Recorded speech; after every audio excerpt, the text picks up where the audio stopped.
ಆಕಾಶದಲ್ಲಿದ್ದ ಆ ದೈತ್ಯ ಕಣ್ಣು ನನ್ನನ್ನೇ ನೋಡ್ತಾ ಇತ್ತು. ನನ್ನ ಕ್ಯಾಮ್ರಾ ಕೂಡ ಡೆಡ್ ಆಯಿತು. ನಾನು ಭಯದಿಂದ ಓಡಿ ಹೋದೆ. ಆ ಕಾಲ ಬಂಡೆ ಹತ್ತಿರ ಕುಳಿತೆ. ಈ ಬಂಡೆ ಮಾತ್ರ ನನ್ನ ಕಾಪಾಡಬೇಕು. ಏನೇ ಆದರೂ ಆ ಕಲ್ಲುಗಳ ಕಾಡಿಗೆ ಹೋಗಬಾರ್ದು. ಹಲ್ಲು ಕಚ್ಚಿ ಕೂತೆ. ಇಡೀ ರಾತ್ರಿ ಒಂದು ಕ್ಷಣವೂ ನಿದ್ದೆ ಮಾಡಲಿಲ್ಲ. ಆ ನರಳು ಶಬ್ದ ಕತ್ತಲೆಯಲ್ಲಿ ಮತ್ತೆ ಮತ್ತೆ ಕೇಳಿಸ್ತಾ ಇತ್ತು. ನಾಪತ್ತೆಯಾದ ಆ 6 ಜನರು ಅಲ್ಲೇ ಕಲ್ಲುಗುಗಳಾಗಿದ್ದಾರೆ. ಅವ್ರು ನನ್ನನ್ನೇ ಕರೀತಿದ್ರು. ಆಕಾಶದ ಕಣ್ಣು ನನ್ನನ್ನು ಹೊರಗೆ ಬರಲು ಪ್ರಚೋದನೆ ಮಾಡ್ತಾ ಇತ್ತು. ಕೊನೆಗೂ ಬೆಳಗಾಗೋ ಸೂಚನೆ ಸಿಕ್ತು. ಸೂರ್ಯನ ಕಿರಣ ಮೂಡಲು ಶುರುವಾಯಿತು. ನಾನು ಬಂಡೆಯ ಪಶ್ಚಿಮ ದಿಕ್ಕಿಗೆ ಬಂದು ನಿಂತೆ. ಸೂರ್ಯದ ಮೇಲೆ ಬೀಳ್ತಿದ್ದಂತೆ ಆ ಜಾಗದಲ್ಲಿ ಭಯಾನಕವಾದ ಕಿರುಚಾಟ ಶುರುವಾಯಿತು.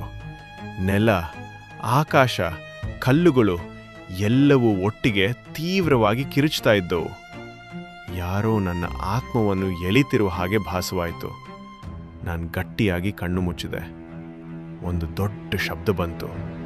ಕೆಲವು ನಿಮಿಷಗಳ ನಂತರ ನಾನು ಮೆಲ್ಲನೆ ಕಣ್ಣು ಬಿಟ್ಟಾಗ ಕೊನೆಯ ಪಾರ್ಟ್ ನೋಡಲೇಬೇಕು.